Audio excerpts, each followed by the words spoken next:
Can I just say fuck Tom Hanks?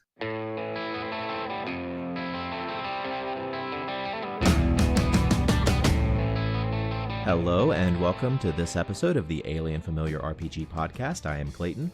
I'm Jordan. I'm Eliot. Before we get started, you can find show notes and more at alienfamiliar.com. You can email us at alienfamiliarmedia@gmail.com. We are on Facebook at facebook.com/alienfamiliar. And if you would like to help us out with supporting the show, you can do so at patreon.com/alienfamiliarmedia. So if you enjoy our content and would like to help us out with hosting costs, any help you would be able to give us would be greatly appreciated. Thank you very much for joining us today. Today we're going to be continuing our series of reviews of classic modules. We're going back to the Holmes basic rule set. For this one, we're going to be talking about the adventure that is included within the Holmes basic rules, and that is the Ruined Tower of Zenopus. Am I saying that correctly as far as everybody else is aware? Your guess is as good as mine. I've been saying Zenopus, and that's all I've ever heard it pronounced as. That's another one of those things that a lot of these older ones, I look at some of these words and I'm like, how in the hell is that supposed to be pronounced? So today we're going to be just talking about our experiences going through this classic module. We went through this pretty recently as part of an ongoing campaign. We were not first level whenever we went through this. I think our average level of characters is in the 3 to 5 range at this point. Now our average is we're around like average of 4 right now. At the time, a couple people leveled up since then. At the time, the average was about 3.5. So on the high end of what this is designed to run as. Holmes Basic as a product is only outlined to go from level 1 to 3, and this was written for first level characters to get into and maybe get a level. I don't know. There's probably a level's worth in here, I think. I would say there's definitely, for most classes, maybe not for the wizard in the party, but for everybody else, they're probably going to get a level. And I also want to say that, or just point out that as we were going through this, probably not even halfway through the dungeon, our characters went back to town and rested during the process of it. So this is, I don't feel like I don't think any first level group would be capable of going through this entire thing in one go without some very heavy major casualties to the group. Yeah, and I don't think it's intended to. I think you're supposed to be able to drop in and out and deal with it in bites. I'm just happy that we got through it in a reasonable amount of time. I mean, it seemed like we were in and out. Considering our previous dungeon that we'd gotten used to was 50 sessions or something crazy like that.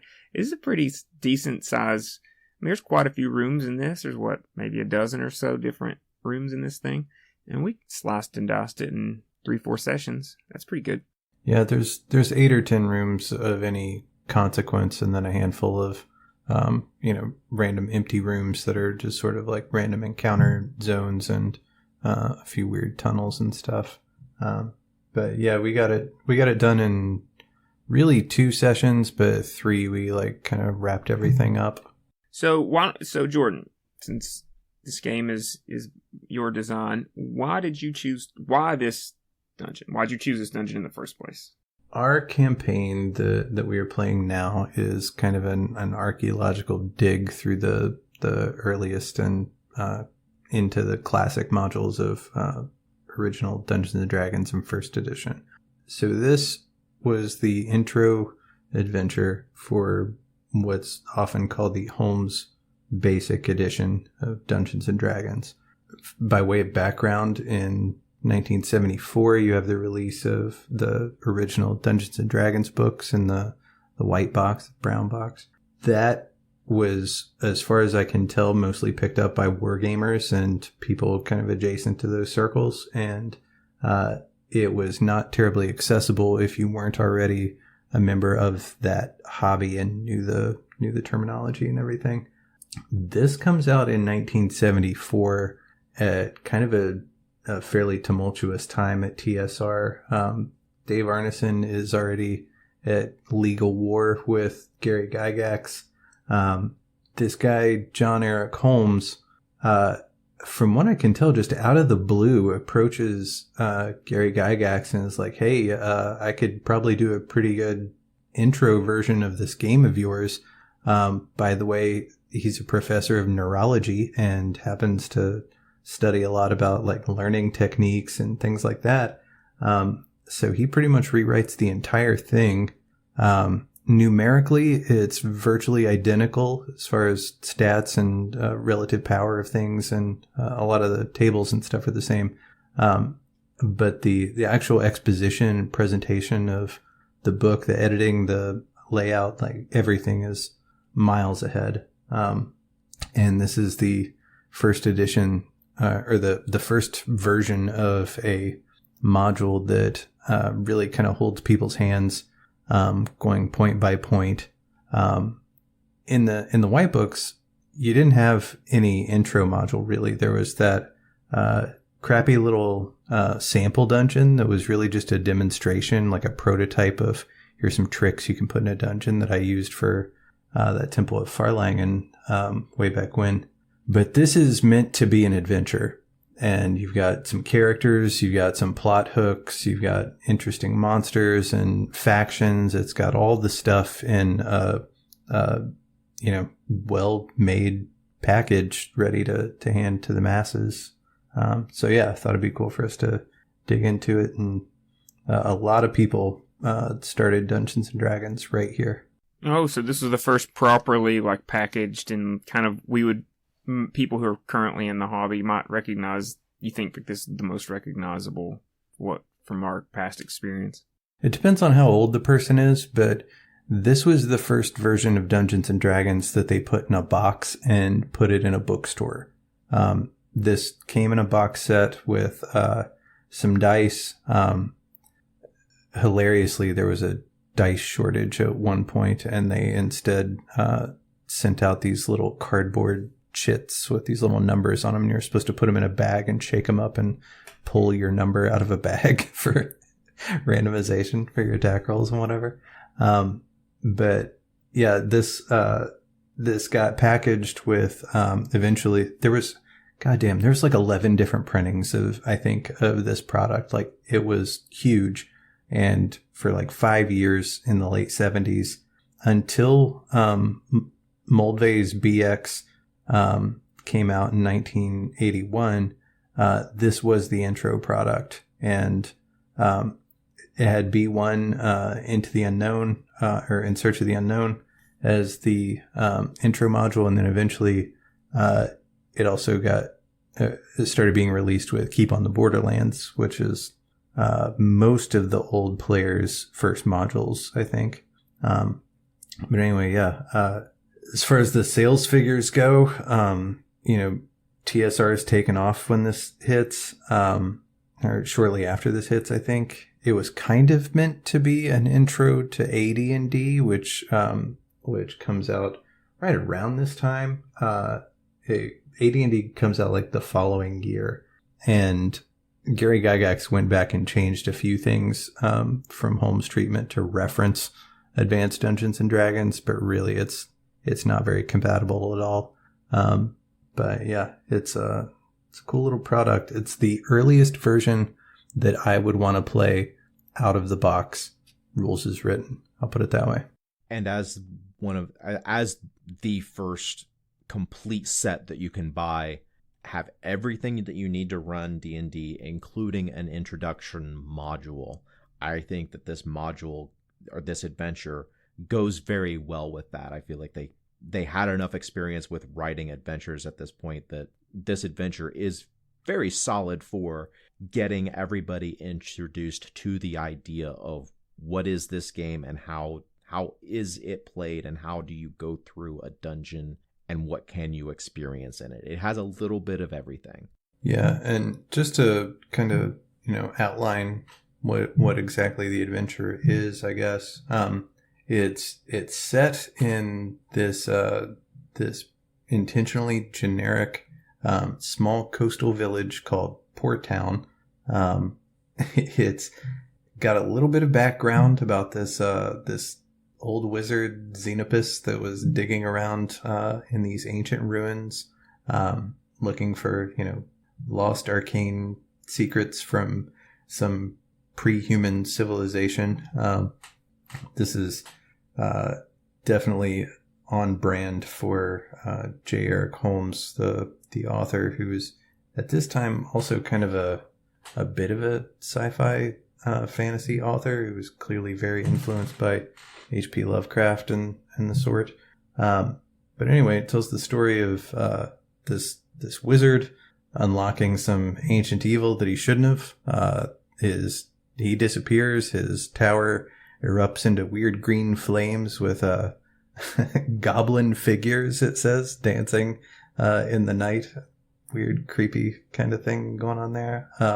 So the people of Port Town decide they're going to build a catapult, wheel it out through town, and just bombard the tower with rocks until it collapses.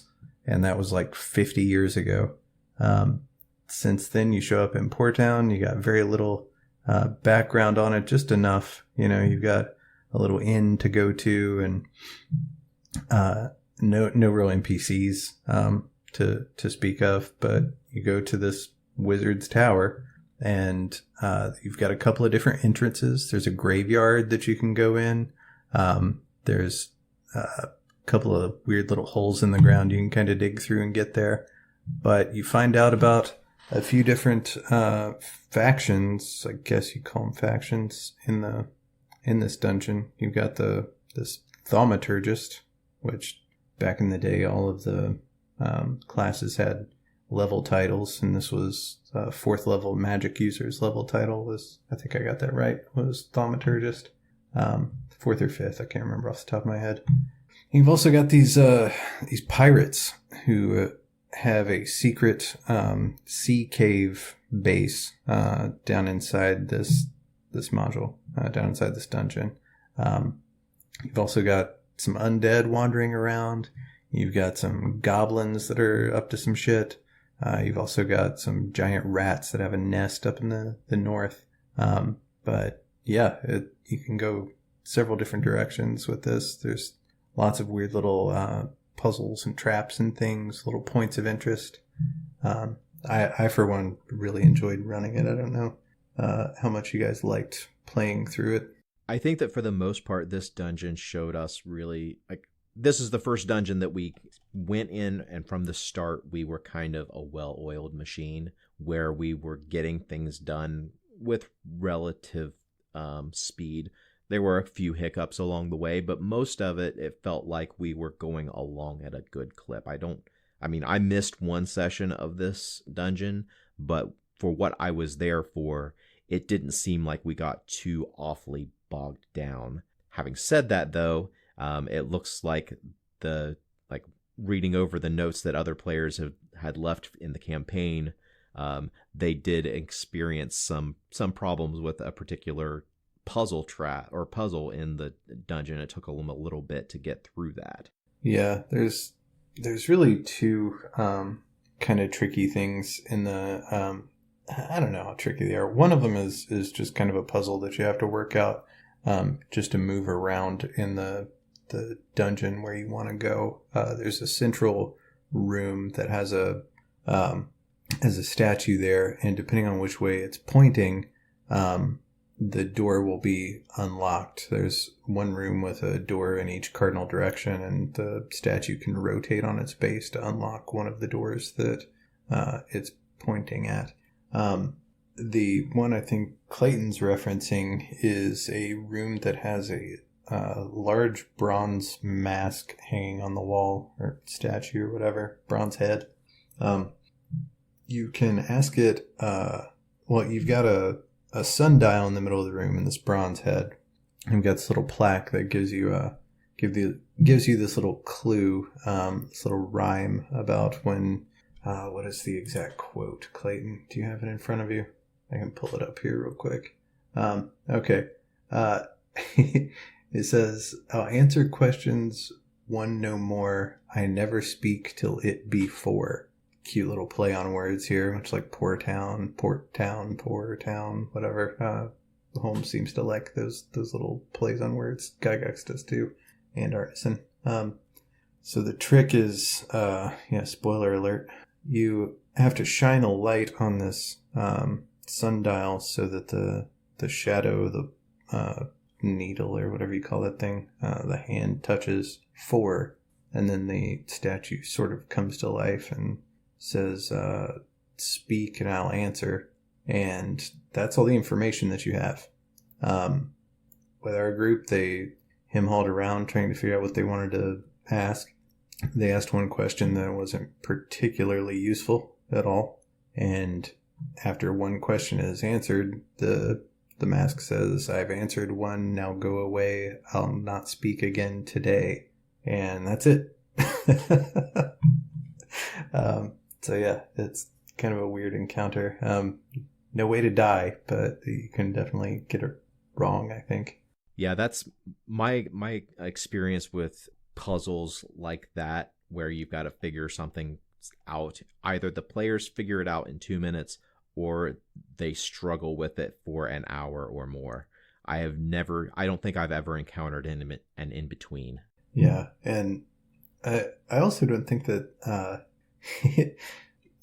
well, I mean, I understand why it's not there, but like, I as a DM, what am I supposed to do now that you guys have cleared this tower, you've got friends in Poor Town, and you've set it up as sort of a little base for yourselves, and now you just have daily unimpeded access to this mask. Do you guys just have this weird like bronze oracle thing now that you can just infinitely go back to and just pepper with questions on the scale of days, weeks, months, whatever? That would be very cool. That would be like a good follow-up adventure. Like if, say, someone was in our position where we pretty much just beat feet and left the place, didn't really think about it. But if you were a DM and like maybe you wanted to circle back at some point later in the campaign, have somebody else squat in and find that out, and then like revolutionize the town in some way, you know, because you could ask them all kinds of things like, you know, is the town in danger anytime soon? You know what I mean? You could really, you could come back to this built up, really wealthy, like thriving little community under like some dictator. It doesn't tell you what exactly the mask knows. Obviously, like how could it? It's just one little thing, and it's like this adventure is great because it's got a lot of little things that are just sort of prompts for the DM to just kind of riff on. But yeah, like is this thing seeing the future? Is it like remote viewing? Is it only aware of things that happen in the room in front of it? Does it only know ancient history? Like that's stuff I'm gonna have to kind of figure out, because that is a powerful tool to give a group of people, some kind of answer machine that seems to be like nebulous in its scope. I think there's just a subset of a relatively small subset of players who have any sort of object permanency in the game of after they've completed a dungeon, if they ever think about anything that they encountered in it again. I think that's absolutely right, yeah. One thing that I'm looking at the map now that I thought in game I still wonder about is like, where does this river just come from? Like there's this weird underground river. Is there a way to access it before room H, K, L, and M? I remember I was wondering that the whole session. I was like, this river just kind of pops up out of nowhere in this dungeon. Does it just happen to run underneath it, or what the fuck? I think it is supposed to be coming from the underground, because you notice that corridor between the statue room at D and the stairwell up to the surface tower on S. That corridor goes right through where that really the only place where that river could be coming from, and it's not coming from above because that's the surface, so it has to be coming from below. So I think that it's got to be some underground river. At least that's got to be the only explanation that you have for this here. And there's nothing like topological that would make any sense from Poor Town. That's another thing to point out. You don't have any map of the surface here at all. the only way that I was able to find a map of Port Town is from a relatively new product. Let me pull that up real quick here. So the Tower of Zenopus being like such a like milestone in Dungeons and Dragons has got the attention of people over the years, and one of them is you've got this guy. Let me make sure I got the right dude here. So you've got this guy Zach Howard. He runs the Zenopus Archives, which is a website. It's a blog and also just kind of a historical record of various things that are in some way connected to Holmes Basic and the Tower of Zenopus. And he's got a product that you can get on Drive-Thru RPG and I think DM's Guild too, called the Ruined Tower of Zenopus. And in this, he's converted it to 5th edition, and he's also elaborated quite a bit on some of the surrounding environs. He's got this nice Port Town map that he's made that gives you an idea where the city wall is, where the main part of the town is, and the ports, and how the pirate cliffs are connected, and where the tower itself and the graveyard and all that kind of connects. The wording in the original Holmes Basic book is a little bit hard to follow about where things are, and is the tower the same thing as the ruins and so on. There's kind of a lot going on without much elaboration, but this thing from Zach Howard was really useful for me to run this well. Yeah, I'd give that a look. It's a little 20-page kind of thing, but totally worth it in my opinion. Yeah, I'm looking at it now, and it's got this nice little link to the Wizards website, and they've got the original Holmes Basic PDF linked in it. Let me click on that. This link doesn't go anywhere. Funny that. Yeah. This was published in October of 2020. And now, as we are talking about this in February of 2023, this link is dead. Yeah, according to this document here, Wizards made the sample dungeon, and I think all of the Holmes Basic rules available on Wizards.com and as a basic 1977 PDF. And yeah, just very unceremoniously out of nowhere, they just killed that link and you can't get it there anymore. I was unable to find the PDF of the Holmes Basic book on Drive-Thru RPG. So to my knowledge, there is currently no legal place to acquire this particular product and very important document in role-playing game history. So frankly, do what you want. There's nobody at Hasbro right now that had anything to do with the creation of this thing. And so, that's how I feel about it. So what's your overall impressions of this dungeon? Because, one thing I wanted to ask was, what about there's a little bay, an underground river that continues out, I guess, into the ocean. We encountered some pirates in there that stashed away. Is that book as written? Is that how, yeah, okay. So all those, they were written to the module. Yeah, and it leaves it pretty loosey-goosey how many pirates are actually going to be there. I stacked it with pirates, both because of kind of the story leading up to here. Your character's backstory had to do with those, and they've come up in a couple of characters' stories at this point as, reavers. Just, I guess, to explain a little bit, since we're running a historical game, it's mostly been set in Blackmore, where D&D arguably started. And so I placed Port Town right on the coast of the Icy Sea in Greyhawk up in Blackmore. And it seemed like a perfect spot to drop this place. And so, yeah, that leads out to the sea. It never says anywhere in this adventure like what the climate is or anything like that, but I didn't really have any problems dropping this in the sort of Alaskan kind of environment that Blackmore is. I mean, it seemed to fit pretty seamlessly. I would never have guessed how you kind of dropped it in. It felt very organic. And I think that's a strength of a lot of these early modules is that there's not, like, you buy a module today and not just today. I remember reading modules from 3rd edition that were both published by WotC and also appeared in Paizo's Dungeon magazine. Like, you would get these adventures, and there would be like at least one solid page in a magazine of just backstory about what the adventure is and all of the stuff that was going on, detailing a whole bunch of stuff about the area. And if it was a published module, it was even worse. You would have multiple pages.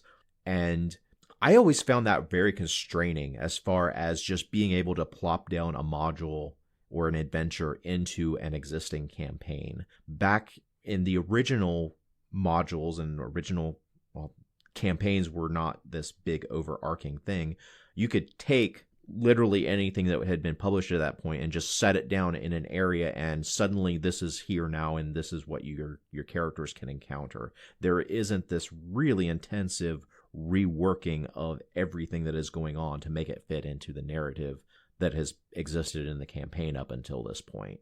Yeah, and I'm not sure where that change happens exactly. I suspect that it's a slow drift, but we're going to find out as we continue playing this campaign. But, in a lot of the early Gygax modules even though he starts doing these story arc modules of the Giant series and the Drow series and all this stuff, it's still not particularly important that you drop it in one place or another.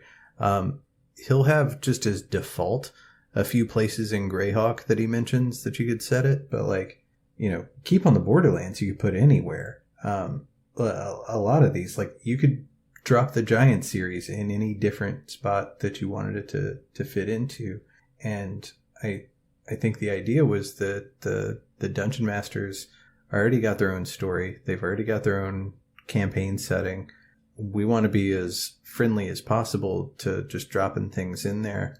And yeah, I think you're right. I think the design for at least since the Wizards era, arguably earlier, I think, has been, okay, we've got a setting that we're marketing and everything's got to have synergy. We've got product synergy with these adventures and these NPCs and these video games and whatever kind of bullshit product that we put out on the shelf. It's all got to kind of be self-referential and get you wrapped up in this intellectual property maze that they've created. It takes a lot of autonomy away from the Dungeon Master.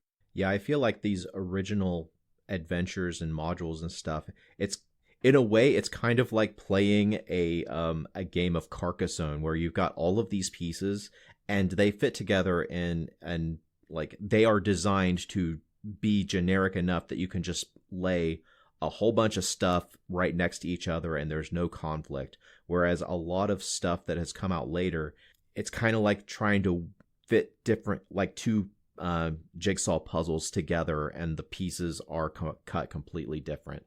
Absolutely agree. So what would you consider the highlights or the lowlights of this particular module? Because, I mean, I don't know if this is a dig on it or a compliment, but I just kind of felt it very, just normal.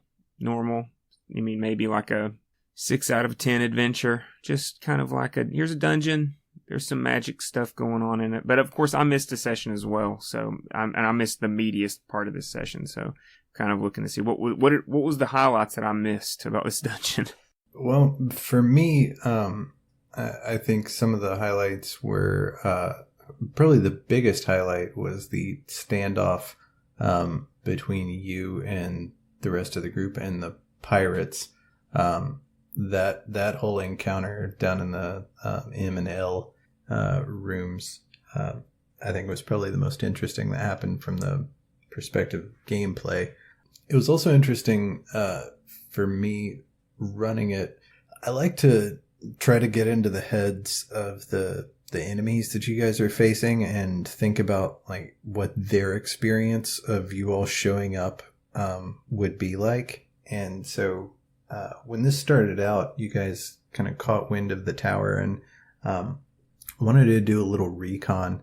And so you all cleverly, Clayton's character, Colm the wizard, carved up this little, what exactly was it? This little token that you made? Just this little wooden scrimshaw knick-knack that I intentionally gave to somebody who was working for the wizard and said, "Hey, I want to give this gift to the wizard." Yeah, so this buffoon delivers the package to this thaumaturgist. The thaumaturgist is sort of the big bad of the dungeon here, and he's a reasonably powerful wizard, and he's done a couple of evil things here. He has captured the daughter, Lamunda the Lovely, probably one of the more hilariously named NPCs I've ever encountered, who is sort of the princess of Poor Town. She's the Lord's daughter, and he's kidnapped her for vague reasons, and he has enchanted her lover, who is the former captain of the pirates there, and the thaumaturgist has kind of employed these pirates to be his evil henchmen, right? So from the thaumaturgist's perspective, completely out of nowhere, he's sitting in his tower. He gets a message from his or a parcel from one of his lackeys. He's got this weird thing in it, and there was a note. Eliot, I believe you wrote the note. Is that right? Indeed. Yep. What exactly did you say? Do you remember kind of the gist of what your note said?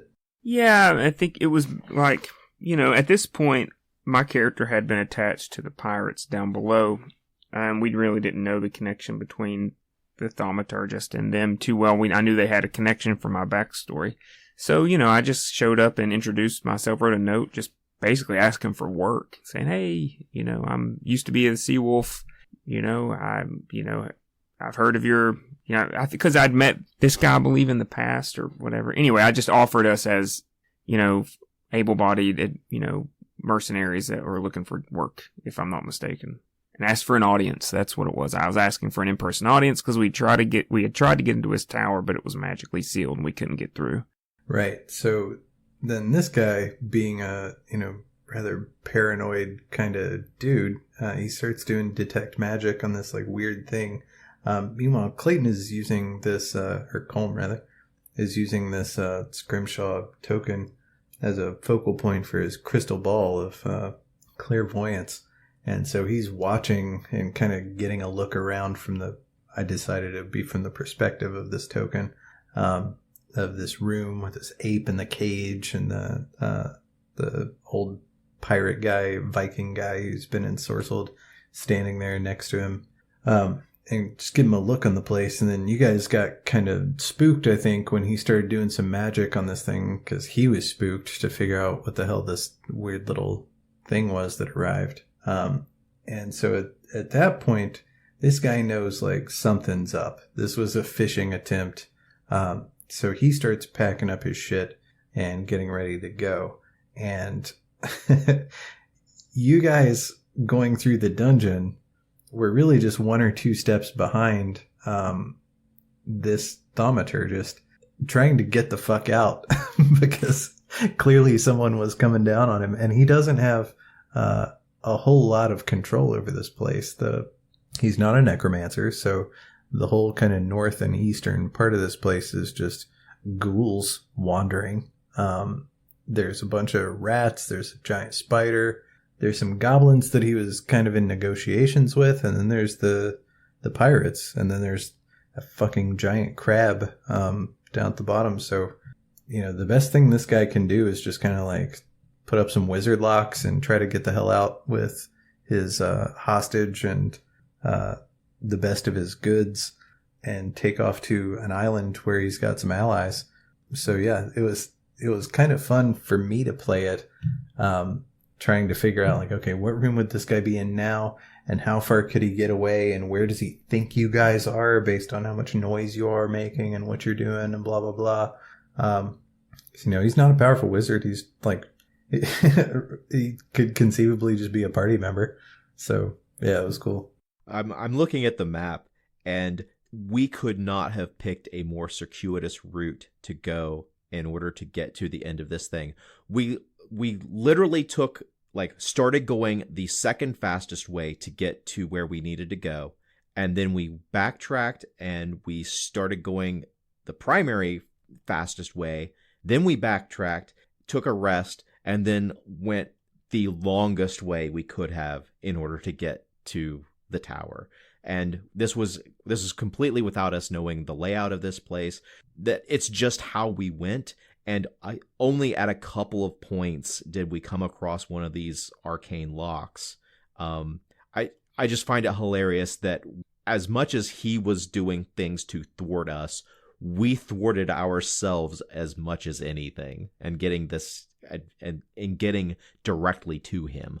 Absolutely. And I was trying to keep in mind like this guy's resources and this guy's knowledge and like what parts he'd try to seal off and like to make his escape or whatever. There's totally a way that this could have gone where you guys showed up like just before he gets in the boats or whatever, jump him in a corridor or something. But that's it's not the way it went. If we had continued going in our original route, we would have made it to the shore well before him, and we very easily could have sabotaged his ability to escape. And at the end of the adventure, when we discovered that he had already escaped, that just makes it even more frustrating to me as a player that we were absolutely on the right track to completely destroy this guy's plans. And it was our own decisions that led to us not being able to do it, which is a very prominent theme in this entire campaign, is that we would be much more successful if we didn't make the decisions that we had ended up making. Oh yeah, you guys are far and away your own worst enemies. Absolutely. We have caused more damage to ourselves than our enemies have at this point, physically and financially.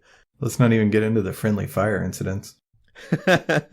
But yeah, it's fun for me running this thing because, I took the prompts for a couple of NPCs and made them into, fairly important NPCs that you all are dealing with, in the rest of the story between dungeons. And so, you guys have kind of a good bit on the line to try to work this out. Obviously, you're free to say fuck it and leave whenever you want to, but you guys have put a lot of effort into, tying up some of these loose ends. And I had no idea that he was going to get away and, I've got a logical place for him to go. But it's really fun sitting down, not knowing which way any of this stuff is going to shake out ahead of time, rather than running it like straight out of a book and like, okay, well, here's the close of, the third chapter. And so we've got to have this and that happen to bounce into the next part of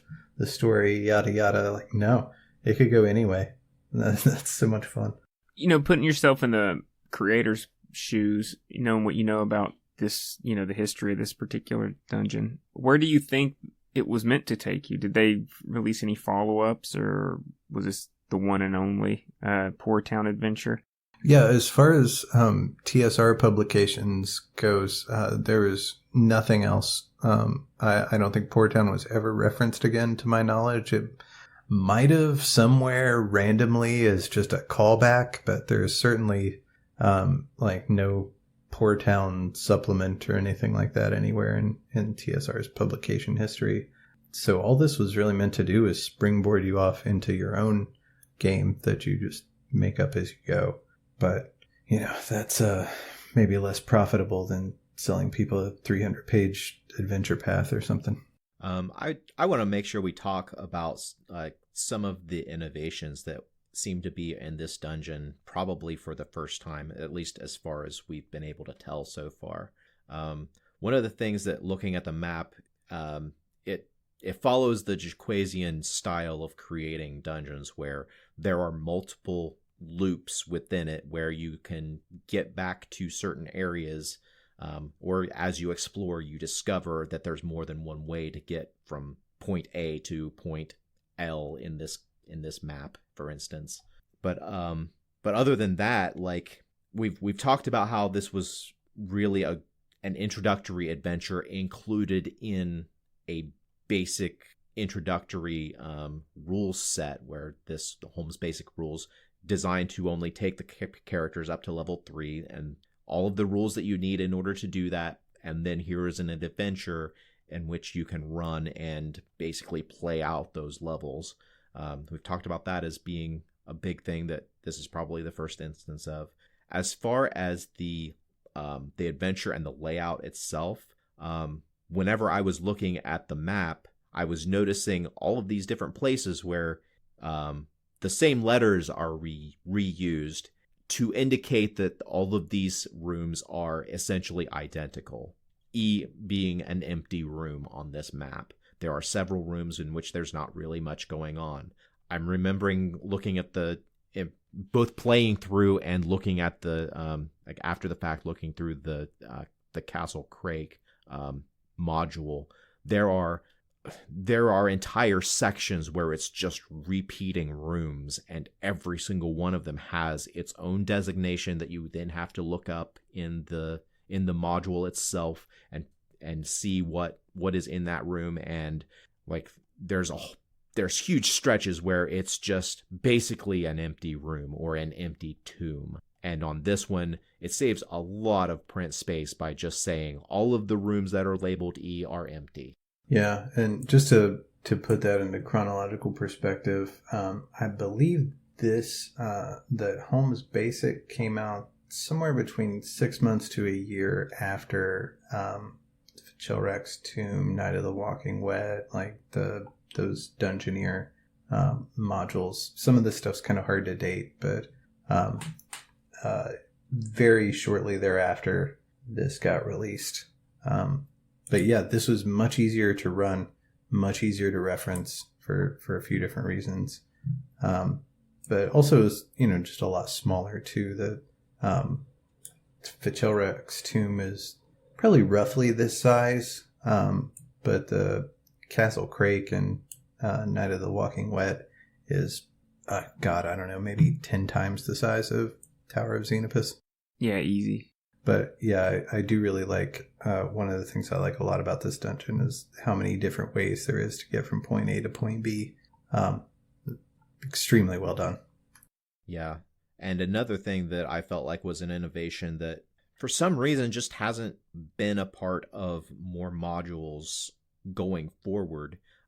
Whenever we were in the area in the tomb area with the undead, with some of the undead, I should say, there was an area where there was a giant rat's nest just adjacent to it, and we were getting constant spawns of monsters, of these giant rats coming through and interrupting us as we dallied in this tomb area. I really like having a constraint put on the characters that it is not safe to stay in this room. You need to get stuff taken care of, because I feel like in a lot of dungeons, a lot of the dungeoneering is going through, you clear a room, and now you feel safe in it. We can take as much time as we want in order to do anything. Here, seeing this instance where it's a perpetually spawning enemies, and if you stay here, it's just going to be a slog. The longer you stay here, the longer you're going to have to deal with it. And if you were a low-level party, like if this were a first-level adventure, it gives a very definite motivation to move on, because a first-level party getting encountered by a giant rat, eventually somebody is going to die because of it. Yeah. To describe the room a little bit, it's this very large room, rectangular room full of sarcophagi that people want to search, and there's treasure in some of them, and there's skeletons and a flying dagger waiting in one of them. but the whole northern wall has collapsed in, and so it's just like loose earth, like from the graveyard. And there's all these tunnels just kind of Swiss cheesed into the north wall. So, and none of these are big enough for humans to crawl into, but they're big enough for these, like, large dog size, rodents of unusual size to come out at you. And the way I handled it was to randomly roll which of the tunnels the rats would appear out of, and then in the book it gives you the clock and the chances of how often these things are going to occur, so it's not at a regular pace. And I think that made it really interesting to watch.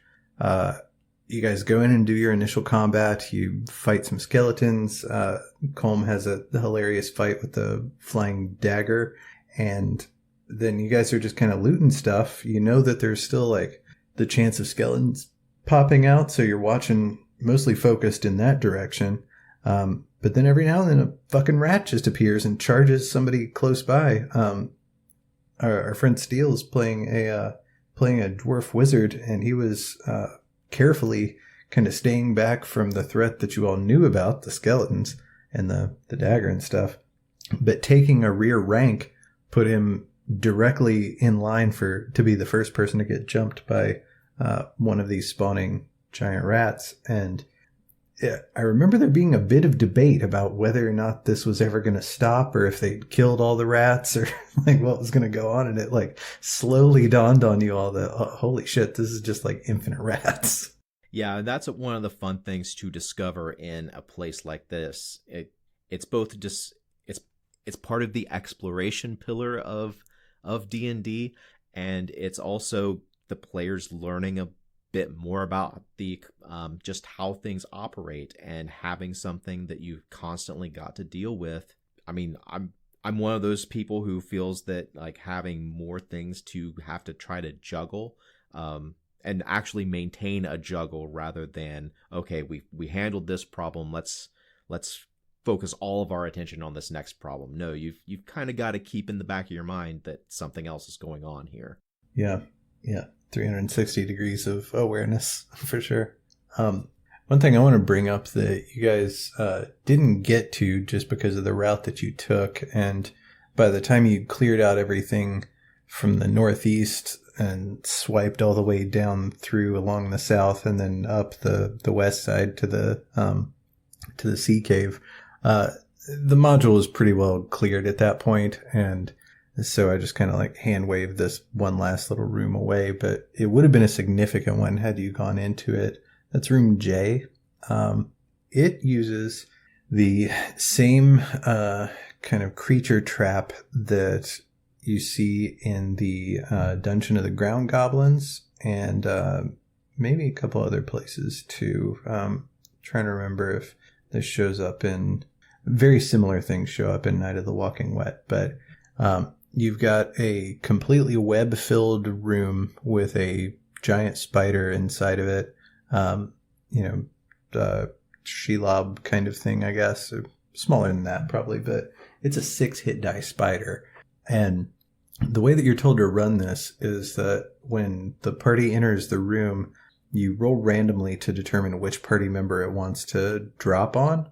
And then you've got this little mechanic of it dropping and either hitting someone and kind of tackling them, or dropping next to him and then trying to bite them if it misses the drop. But this spider, it's 6 hit die worth of hit points. It's going to take rounds and rounds for characters at this level to hack away at. You're talking like a D6 damage with each swing here, most likely.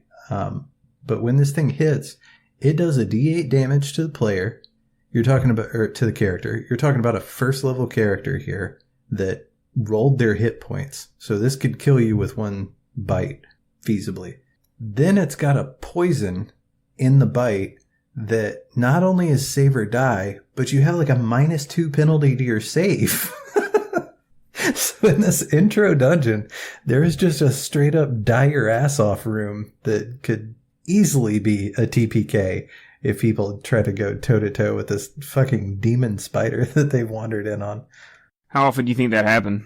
A lot, I think. I've heard other interviews about this adventure and people talking about remember him playing it as a kid. And yeah, the ambush of the giant poisonous spider is something I've heard more than one person bring up as a distinct memory of playing this game. You see, there's something in that though, because like I'm been reading modules lately, and there's something refreshing about it not being much of a consideration, the level. Just having trust in your players or whatever, that they're either going to get out of it or they're just not going to be too butthurt about making a new character. Yeah, and making a character in the system, 10 minutes and you got a new character. Like it's not a deeply involved procedure at all. I mean, other than that, I feel like the most fun things happened outside the dungeon, though. Like you were saying, not necessarily outside the dungeon, but like outside of dungeoneering, like engaging with with my former crewmates, my character in particular being put. That was fun. In a big game, it's few and far between that you end up being the hinge point, so that was fun.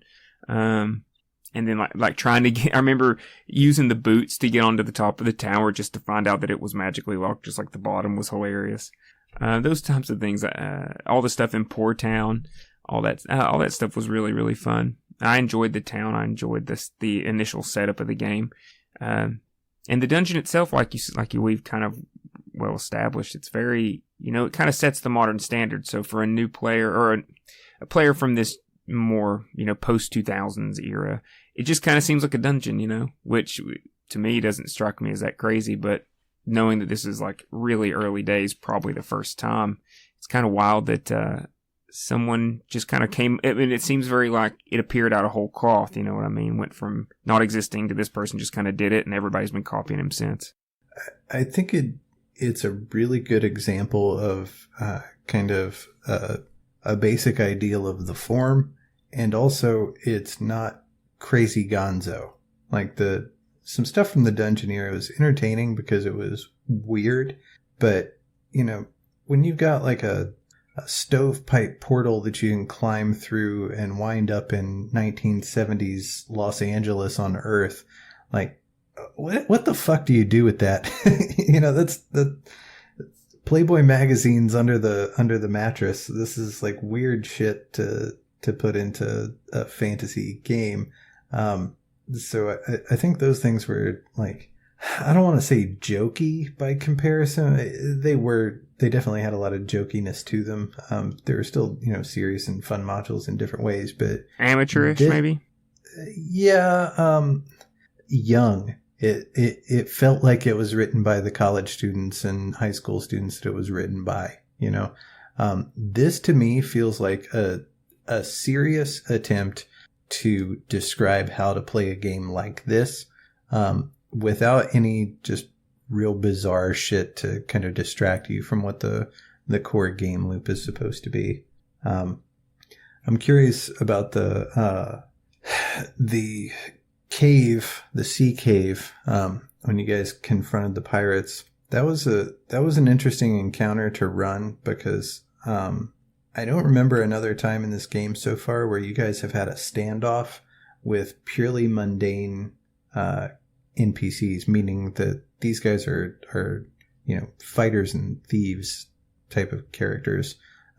There wasn't any like fireball wand pointed at you or anything like that. This was just normal mortal powers versus normal mortal powers, and you guys actually like way outgunned them as far as like supernatural resources that you had to call upon, but nobody wanted to fucking budge on that because of the nature of how the rooms were oriented, and they had good tactical placement. You all had good tactical placement for where you all were, so you had to get into a little bit of a parlay. How do you guys like that section? I personally really love interacting with NPCs and also interacting with the other player characters. Like you alluded to earlier, that this was one of the more memorable parts of the adventure for you. This is definitely for me as well.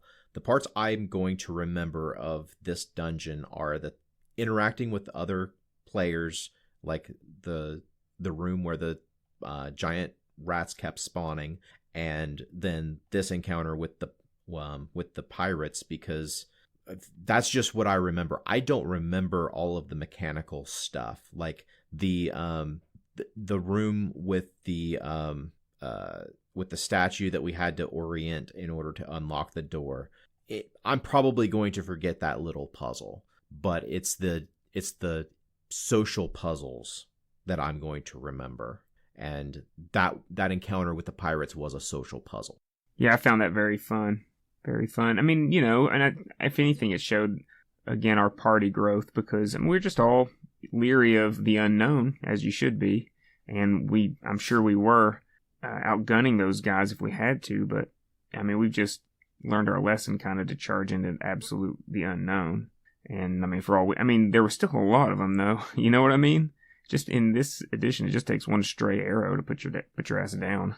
Yeah, that's true. And you guys handled it really well. The only mistake that you made is that you I've told you before, I'm a stickler for actual character facing in the VTT that we're using, and there was a lull between negotiations, and you guys had nobody directly facing the tunnel where you knew the pirates were, and so they sent an assassin to jump Eliot's character from behind.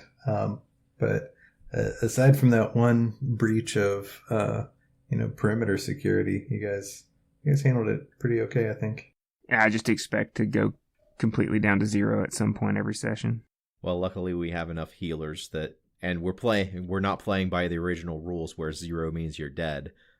We've got enough healers to hopefully get you back up if that happens. I've seriously considered using that rule where every time you drop to 0, you lose a point of con permanently, but I'm pretty sure Eliot would be completely crippled at this point if that were put into play.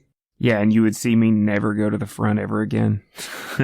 So, do we want to give our out of 10 ranking of what we would think this module would be? Eliot, you said yours earlier. Or do you, after having talked with it a little bit more, do you want to revise your number? No, not really. I mean, for the time, it was fine, and for what it is, it's fine. It's just a fine dungeon. 6 out of 10, maybe 6.5. Sure, I'm not aching to play it again, if that's kind of gives you the idea where I'm at with it. Yeah. I feel like I'm doing like a lot of 7s and 8s over what we've done so far. I'm going to say this is probably a low 7, maybe even a 6 and a fraction. I think it's a really good introductory adventure, but the fact that there are encounters that are just that are going to kill characters, even though that was kind of the style back then, I feel like that, like particularly Jordan, you were talking about the giant spider encounter being a very often a TPK for people going through it. I think that's going to prevent it from being higher on my rankings. For the most part, it does a very good balance of having exploration and puzzle solving and having opportunity for social interaction while still having combat. I feel like the balance here is really good. But like you said, Eliot, this is just very solid, but not. I don't feel like there's anything that is above and beyond. And that's probably because it is so early and because it is so formative that everything afterward takes a lot of cues from this. I mean, especially since the previous 2, like, super early days modules that we ran had, like, freaking aliens and spaceships and tons of zombies and all kind of weird frogmen kind of. You can feel it kind of getting tamer. So for me, when I factor in the intent of the dungeon and grade it against that, and not as an off-the-shelf module, and when I look at how improved the layout is of all the room descriptions and a lot of the inventive things that you can do, the various ways that you can approach problems, and the way that the structure of the dungeon itself encourages you to explore around and try probing at things from different angles, and to be cautious. and also because it's got some potential for roleplay there, because it's got just enough sprinkled in so that you've got some decent reasons for players to be here, and some good rewards for the stuff that they do, and especially because of that room J with the giant spider there.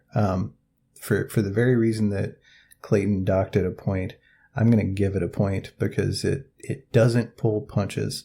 It straight up tells you your first run through Dungeons and Dragons is a horror game as much as anything else. You're trying to survive. There's terrible monsters.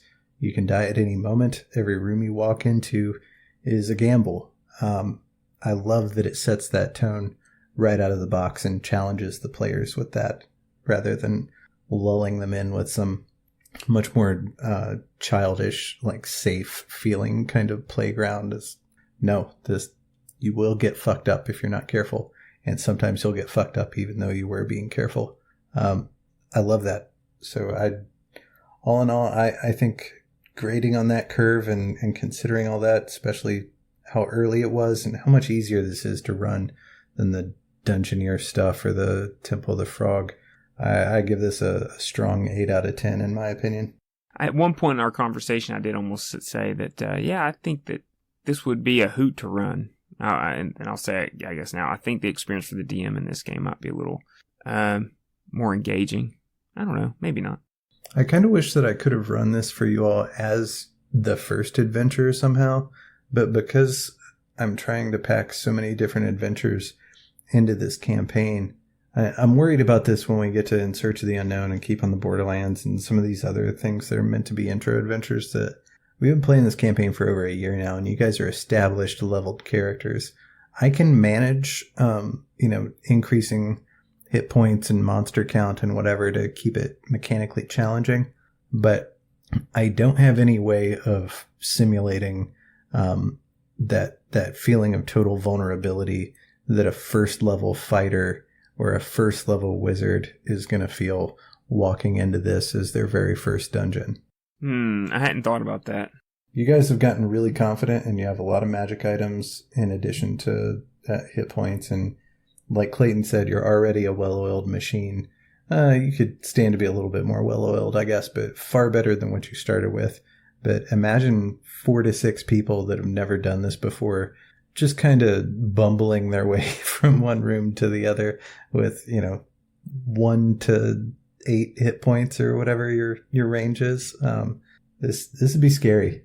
Yeah, it really makes you decide whether or not you like to role-playing games, or D&D at least, right off the bat. You're either going to love the game or you're going to walk away from the table and never play again. I think there's enough here that a lot of people would see this, play it, and love it. Yeah. Yeah, for sure. History has borne that out. Yeah. So what do you say we move on to geek things? Let's do it. All right. I've got another YouTube channel that I've been watching. It's relatively recent. Recently started. It is Wizards and Warriors. It started, I want to say, either in October or maybe even September is when it started.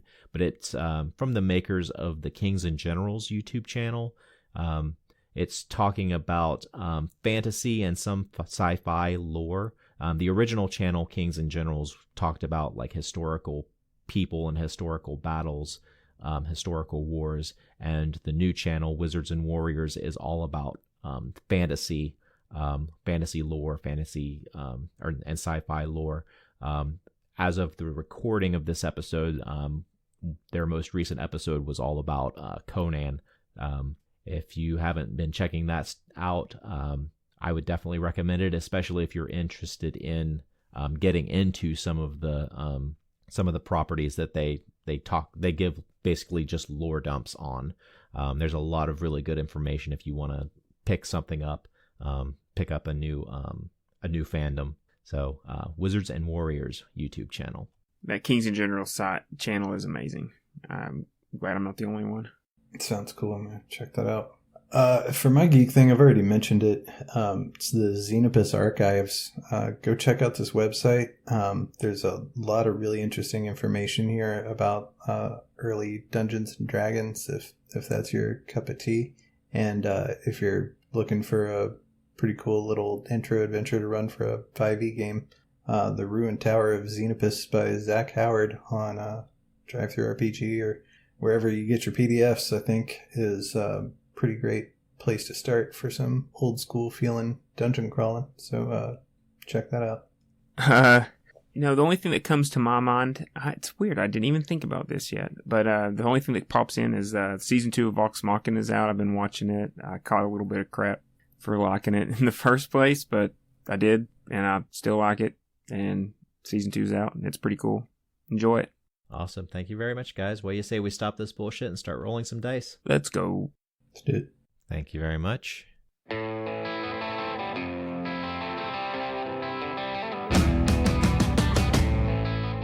This has been a production of Alien Familiar Media. You can find past episodes and more at alienfamiliar.com. You can email us at alienfamiliarmedia@gmail.com. This production is protected under a Creative Commons non-commercial attribution, no derivatives license. Music for this episode is Suburban Outlaw by Forget the Whale and can be found at freemusicarchive.org.